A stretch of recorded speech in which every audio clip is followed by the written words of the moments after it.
વાગરા નગરમાં આહિર ફળિયામાં રહેતા એક ગરીબ પશુપાલક પર આભ ફાટ્યું હોય તેવી સ્થિતિ સર્જાઈ છે. વાગરાની સીમમાં આવેલી તલાવડીનું પાણી પીવાના કારણે રાજુભાઈ મોહનભાઈ દેવીપૂજકના 12 ઘેટા અને એક બકરી સહિત કુલ 13 પશુઓના કમકમાટીભર્યા મોત નીપજ્યા છે. પશુપાલકે આક્ષેપ કર્યો છે કે આ પાણી ઝેરી અથવા દૂષિત હોવાને કારણે તેમના પશુઓ કાળનો કોળિયો બન્યા છે.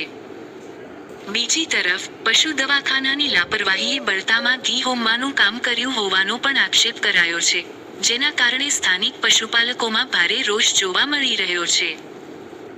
બનાવની વિગત મુજબ વાગરાના આહિર ફળિયામાં રહેતા પશુપાલક રાજુભાઈ મોહનભાઈ દેવીપૂજક જેઓ 1 માર્ચના રોજ સવારે પોતાના પશુઓને લઈને ચરાવવા માટે વાગરાથી સારણ જતા માર્ગ પર આવેલી સીમમાં ગયા હતા. સાંજે પરત ફર્યા બાદ 2 માર્ચની સવારે જ્યારે તેમણે જોયું તો પશુઓના સમૂહમાં મોત થયા હોવાનું માલુમ પડ્યું હતું. ગભરાયેલા પશુપાલક તાત્કાલિક વાગરાના સરકારી પશુ દવાખાને દોડી ગયા હતા, પરંતુ ત્યાં હાજર સ્ટાફે સાહેબ મીટિંગમાં છે તેમ કહી ગલ્લાતલ્લા કર્યા હતા અને કોઈ ત્વરિત રિસ્પોન્સ આપ્યો ન હોવાનો આક્ષેપ કર્યો હતો.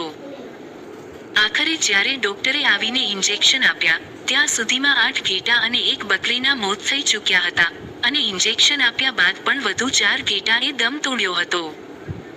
હાલમાં રાજુભાઈ પાસે રહેલી અન્ય 16 ઘેટી અને 9 બકરીઓ પણ જીવન મરણ વચ્ચે ઝોલા ખાઈ રહી છે. આ ગરીબ પરિવાર માટે પશુઓ જ આજીવિકાનું એકમાત્ર સાધન છે, ત્યારે પશુઓના સામૂહિક મોતથી પશુપાલક પાયમાલ થઈ ગયા છે. તલાવડીનું પાણી પીવાથી આ હોનારત સર્જાઈ છે કે પછી અન્ય કોઈ ઝેરી કારણ છે, તે તપાસનો વિષય છે. પીડિત પશુપાલક હવે સરકાર અને તંત્ર પાસે વળતરની માંગ કરી રહ્યા છે.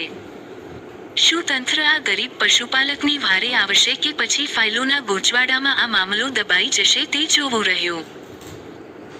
ગામ વાગરા, રાજુભાઈ મોહન. હું આવી રીતે ઘેટા ચાળવા ગયો હતો, ત્યાંથી પાણી પાઈ ને સાંજે આવ્યો. બીજા દાડે સવાર મેં મારા 12 નંગ મરી ગયેલા છે ને ડૉક્ટરને બોલાવ્યો. ડૉક્ટર ના આવ્યો, ડૉક્ટરની જગ્યાએ પટાવાળા આવ્યા. પટાવાળા આવી ને ઇન્જેક્શન મારી ગયા, પણ તોય કોઈ હજુ ફેરફાર પડ્યો નથી. 12 નંગ જતા રહ્યા મારા. હવે આ પાણી કઈ આગળ પીવડાવેલું? હું સાળનવાળા રોડ પર ગયો હતો. સાળનવાળા જે અમારી જ હદમે તલાવ છે, એ તલાવમાં પાણી પાઈને આવીને બીજા દાડે સવારમાં મેં ઉઠીને જોયું 4 થી 5 નંગ 6 નંગ પડેલા. ત્યાર પછીની પાછી મેં લાવી, મને એવું લાગ્યું કે આને કંઈ આફળો છે. એવી રીતે મેં લાવીને 6 લીટર છાશ લાવ્યો. 6 લીટર છાશ લાવીને પીવાયરા પછીના પાછા બીજા 5 નંગ પડ્યા. એવી રીતે બધા થઈને 12 નંગ જતા રહ્યા મારા. આશરે ઘેટાની કિંમત કેટલી હશે તમારે? ઘેટાની કિંમત મારી તો લગભગ 12 થી 14 હજારની ઘેટીઓ હતી. તો એ ઘેટા ટોટલ કેટલા રૂપિયાના થાય છે? એમ લાખ રૂપિયાના, 2 લાખ રૂપિયાના એવું કંઈક?